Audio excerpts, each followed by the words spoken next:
بسم اللہ الرحمن الرحیم۔ شروع اللہ کے نام سے جو بڑا مہربان نہایت رحم والا ہے۔ السلام علیکم ورحمۃ اللہ وبرکاتہ۔ حضرت بلال رضی اللہ تعالیٰ عنہ سے مروی ہے، وہ فرماتے ہیں کہ ہم مکہ میں حضرت ابو بکر صدیق رضی اللہ تعالیٰ عنہ کے گھر رسول اللہ صلی اللہ علیہ وآلہ وسلم کے ساتھ تھے۔ اسی دوران کسی نے دروازے پر دستک دی۔ میں باہر نکلا تو اچانک کیا دیکھتا ہوں کہ ایک نصرانی دروازے پر موجود ہے۔ اس نے پوچھا، کیا یہاں حضرت محمد بن عبداللہ موجود ہیں؟ چنانچہ میں نے اسے اندر بلا لیا۔ اس نے آ کر عرض کیا، اے محمد صلی اللہ علیہ وآلہ وسلم، آپ خیال کرتے ہیں کہ آپ اللہ کے رسول ہیں؟ آپ اگر اللہ تعالیٰ کے برحق رسول صلی اللہ علیہ وآلہ وسلم ہیں تو میری مدد فرمائیں اس شخص کے خلاف جس نے مجھ پر ظلم کیا ہے۔ حضور نبی کریم صلی اللہ علیہ وآلہ وسلم نے ارشاد فرمایا کہ تجھ پر کس نے ظلم کیا؟ اس نصرانی نے کہا کہ ابو جہل بن ہشام نے میرا مال ظلماً لے لیا ہے۔ حضور نبی کریم صلی اللہ علیہ وآلہ وسلم اٹھ کھڑے ہوئے اور یہ ہجرت کے زمانے کی بات ہے۔ حضرت بلال رضی اللہ تعالیٰ عنہ فرماتے ہیں کہ ہم نے عرض کیا، یا رسول اللہ صلی اللہ علیہ وآلہ وسلم، یہ ابو جہل کے قیلولہ کرنے کا وقت ہے، تو آپ کا اس وقت جانا اس پر کہیں شاق نہ گزرے، اور ہمیں ڈر ہے کہ کہیں وہ غضبناک نہ ہو جائے، کہیں وہ آپ کو اذیت نہ پہنچائے۔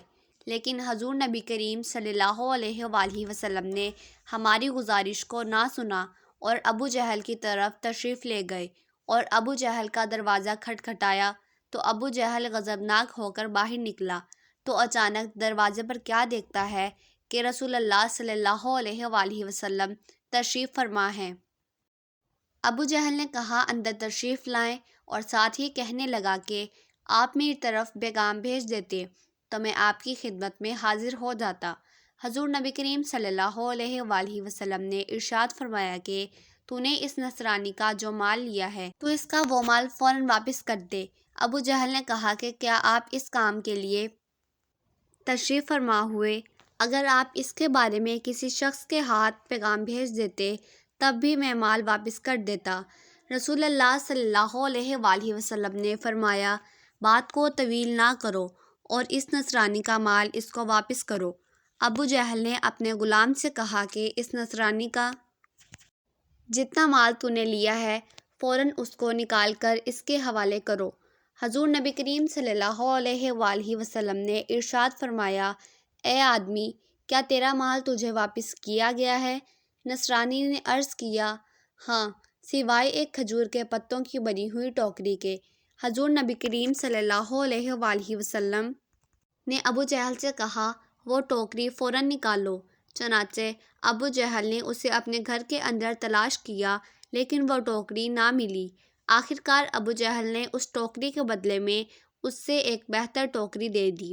ابو جہل کی بیوی نے ابو جہل سے کہا، قسم بخدا، تو نے انتہائی ذلت اور عاجزی کے ساتھ ابو طالب کی یتیم کی تواضع کی ہے۔ ابو جہل نے اپنی بیوی سے کہا کہ جو کچھ میں نے دیکھا ہے اگر تو دیکھ لیتی تو ایسی بات نہ کرتی۔ اس نے کہا کہ تو نے کیا دیکھا؟ ابو جہل نے کہا کہ میری قوت کے باوجود جو کچھ ہوا تو اس پر مجھے رسوا نہ کر۔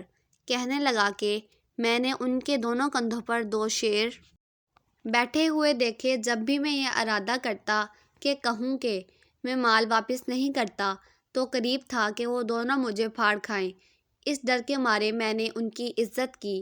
حضرت بلال رضی اللہ تعالیٰ عنہ نے فرمایا کہ جب نصرانی نے وہ سارا منظر دیکھا جو منظر ابو جہل دیکھ چکا تھا، اس نے زبان حال سے کہا، اے محمد صلی اللہ علیہ وآلہ وسلم، آپ اللہ کے سچے رسول ہیں اور آپ کا دین برحق ہے۔ چنانچہ اس نے اسلام قبول کر لیا۔ اس کا اسلام قبول کرنا ایک مظلوم کی مدد کرنے کی برکت سے تھا۔ مزید ایسی اچھی ویڈیوز کے لیے میرے چینل کو سبسکرائب کریں، میری آج کی ویڈیو کو لائک کریں اور زیادہ سے زیادہ شیئر کریں۔ اللہ حافظ۔